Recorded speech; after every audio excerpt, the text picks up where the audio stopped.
Chapter 2. How I discovered the 5-second rule. His all started in 2009. I was 41 years old and facing some major problems with money, work, and in my marriage. As soon as I woke up each morning, all I felt was dread.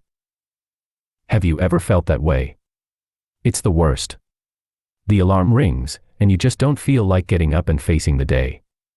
Or, you lie awake at night with your head spinning as you worry about all of your problems. That was me. For months, I felt so overwhelmed by the problems I had that I could barely get out of bed.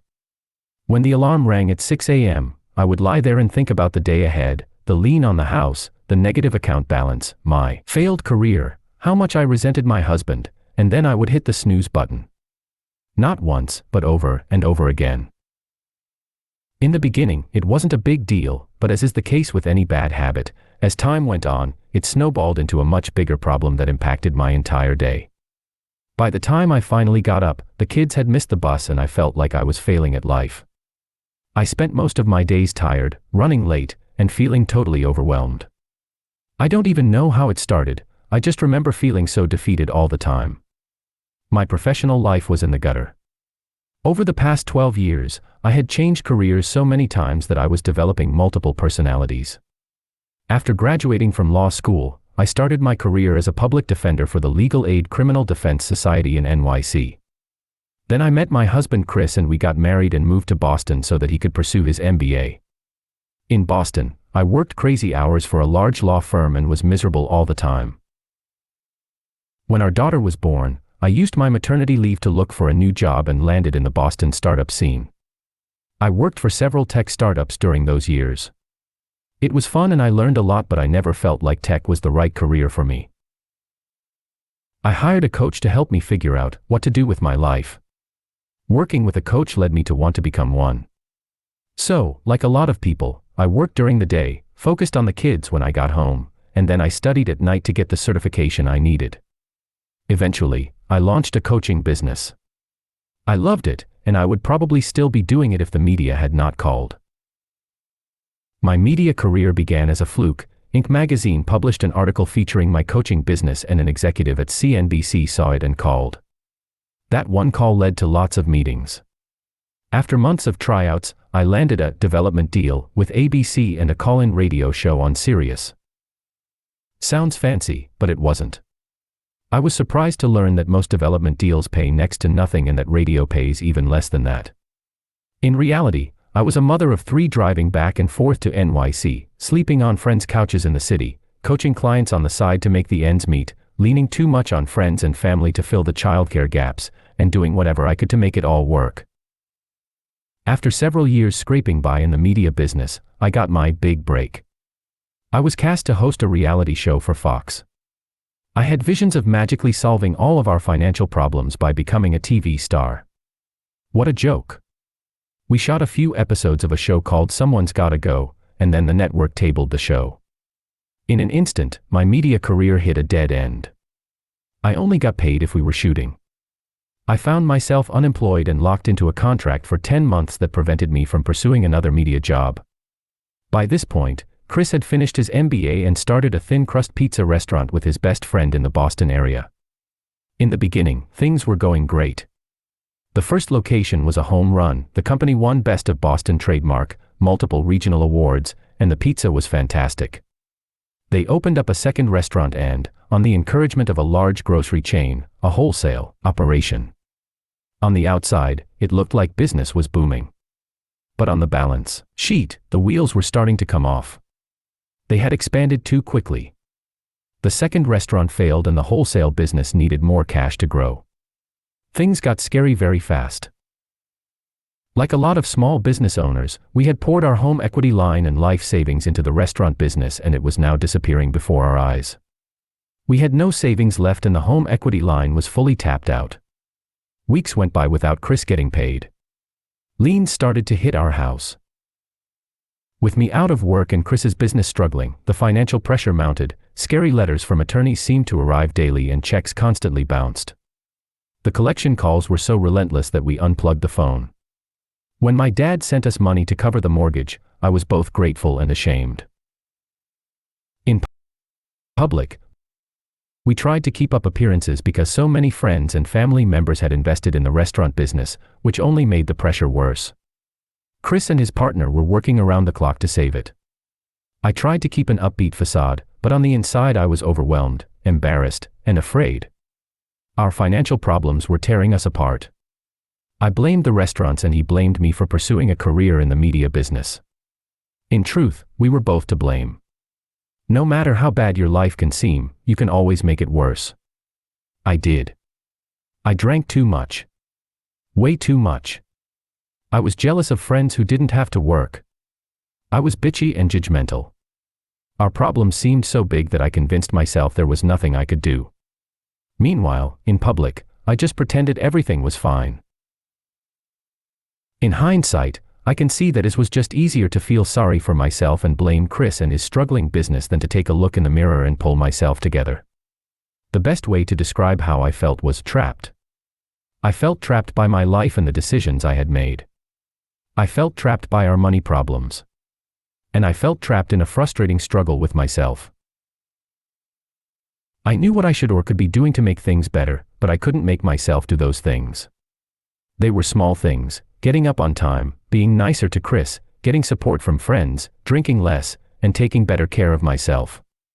But knowing what you need to do isn't enough to create a change. I would think about exercising, but I wouldn't. I would consider calling a friend to talk, but I didn't. I knew that if I tried to find a job outside of the media industry it would help, but I couldn't motivate myself to look. I didn't feel comfortable going back to coaching people because I felt like such a failure myself. I knew what I needed to do, but I couldn't make myself take action. And that's the thing that makes changing so hard. Change requires you to do things that feel hard and scary. Change requires courage and confidence, and I was tapped out of both. What I did do was spend a lot of time thinking. Thinking made everything worse. The more I thought about the situation that we were in, the more afraid I felt. That's what your mind does when you focus on problems, it magnifies them. The more I worried, the more uncertain and overwhelmed I became. The more I thought, the more paralyzed I felt. Every night, I'd have a few drinks to take the edge off. I'd climb in bed drunk or buzzed, close my eyes, and dream about a different life, one where I didn't have to work and all of our problems had magically disappeared. The moment I woke up, I had to face reality: my life was a nightmare. I was 41, unemployed, in financial ruin, struggling with a drinking problem, and had zero confidence in my or my husband's abilities to fix our problems. That's where the snooze button came in. I hit it 2, 3, or 4 times a morning. When I hit that snooze button, it was the one moment every day where I actually felt like I was in control. It was an act of defiance. It was as if I were saying, "Oh yeah. Take that, life. You. I'm not getting up right now, I'm going back to sleep. So, there." By the time I finally got up, Chris had already left for the restaurants, the kids were in various states of dress, and the school bus was long gone.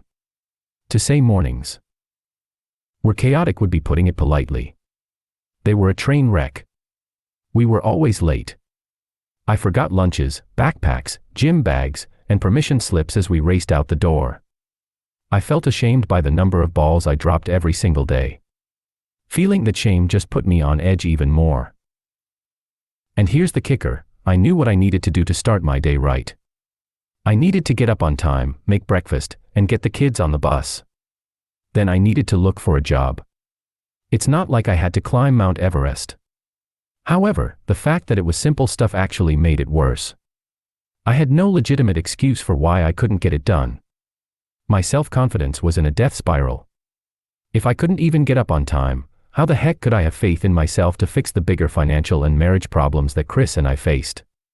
Looking back, I can see that I was losing hope. Have you ever noticed how the smallest things can feel so hard? Having heard from thousands of you, I know that I am not alone on this one. The list of hard things is surprisingly universal. Speaking in a meeting, staying positive, making a decision, finding time for yourself, asking for feedback, raising your hand, asking for a raise, ending self-doubt, working on your resume. Hitting send on emails, sticking to your plan, leaving the house, volunteering to go first, showing up at a reunion, blocking an ex on social media, talking to someone you find attractive. Stepping on a dance floor, publishing your work, getting to the gym, eating in moderation, saying no, asking for help, letting your guard down, admitting you are wrong, listening. In my case, it was getting up on time. Lying in bed every night, I would make promises to myself that tomorrow I would change. Tomorrow, I will change. Tomorrow, I will wake up earlier. Tomorrow, I will have a better attitude and try a little harder. I will go to the gym. I'll be nice to my husband. I'll eat healthy. I won't drink so much. Tomorrow I will be the future me. And with that vision in mind and a heart full of hope, I'd set my alarm for 6 a.m. and close my eyes. And the cycle would begin the very next morning. As soon as that alarm rang, I didn't feel like the future me. I felt like the old me, and the old me wanted to keep sleeping. Yes, I thought about getting up, and then I would hesitate, roll toward the alarm, and hit the snooze button. 5 seconds was all it took for me to talk myself out of it.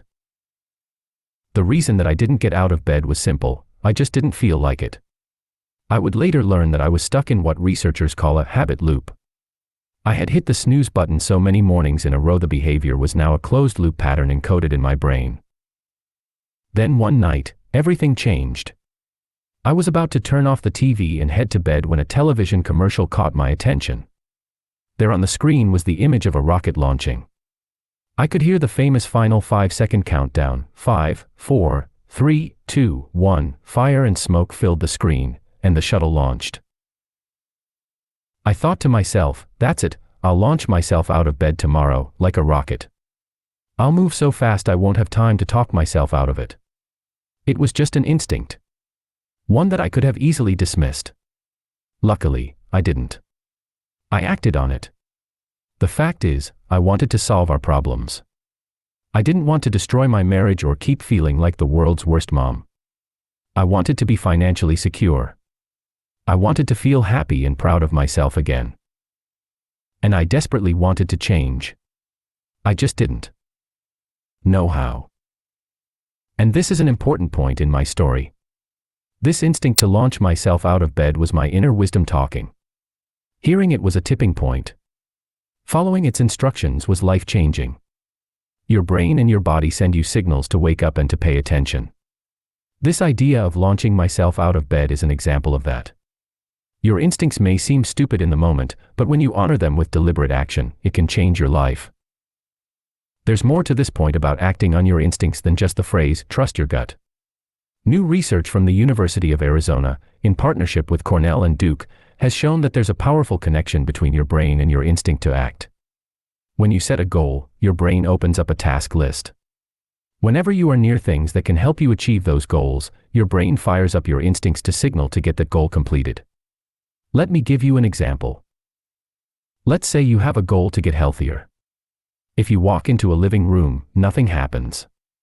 If you walk past a gym, however, your prefrontal cortex lights up because you are near something related to getting healthier. As you pass the gym, you'll feel like you should exercise. That's an instinct reminding you of the goal. That's your inner wisdom, and it's important to pay attention to it, no matter how small or silly that instinct may seem. Subconsciously, my brain was signaling me to pay attention to this rocket launch on TV.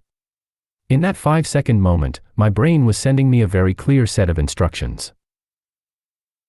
Pay attention to that rocket launch, Mel. Grab the idea. Believe in it. And do it. Don't stop and think. Don't talk yourself out of it. Launch yourself out of bed tomorrow, Mel. That's one of the things I've learned using the hashtag 5-second rule. When it comes to goals, dreams, and changing your life, your inner wisdom is a genius. Your goal-related impulses, urges, and instincts are there to guide you. You need to learn to bet on them. Because, as history proves, you'll never know when your greatest inspiration will strike and where that discovery will lead you if you trust yourself enough to act on it. This is how some of the world's most useful inventions were discovered. In 1826, John Walker discovered the match while he was using a stick to stir a pot of chemicals, and when he tried to scrape a gob off the end, it ignited. He followed his instinct to try to recreate it, and this is how he discovered the match. In 1941, George de Mestral invented Velcro registered after noticing how easily cockleburrs attached to his dog's fur. In 1974, Art Fry got the idea for the post-it registered note because he needed a bookmark that would stay put on a page in his hymnal until Sunday's church service, but that would not damage the pages when he removed it. That's even how the Frappuccino was born. In 1992, an assistant manager at a Starbucks in Santa Monica noticed that sales dropped whenever it was hot outside. He had an instinct to make a frozen drink and he followed it, asking for a blender, tinkering with recipes, and giving a vice president a sample. The first Frappuccino rolled out in his store a year later. When it comes to change, goals, and dreams, you have to bet on yourself. That bet starts with hearing the instinct to change and honoring that instinct with action. I feel so thankful that I listened to my dumb idea about launching myself out of bed like a rocket because everything in my life changed as a result of it. Here's what happened. The next morning the alarm rang at 6 a.m. and the first thing I felt was dread. It was dark. It was cold. It was winter in Boston and I did not want to wake up. I thought about the rocket launch and I immediately felt like it was stupid. Then, I did something that I had never done before. I ignored how I felt. I didn't think. I did what needed to be done. Instead of hitting the snooze button, I started counting backwards. 5, 4, 3, 2, 1. And then I stood up. That was the exact moment I discovered the hashtag 5-second rule. The 5-second rule. The moment you have an instinct to act on a goal, you must 5-4-3-2-1 and physically move or your brain will stop you.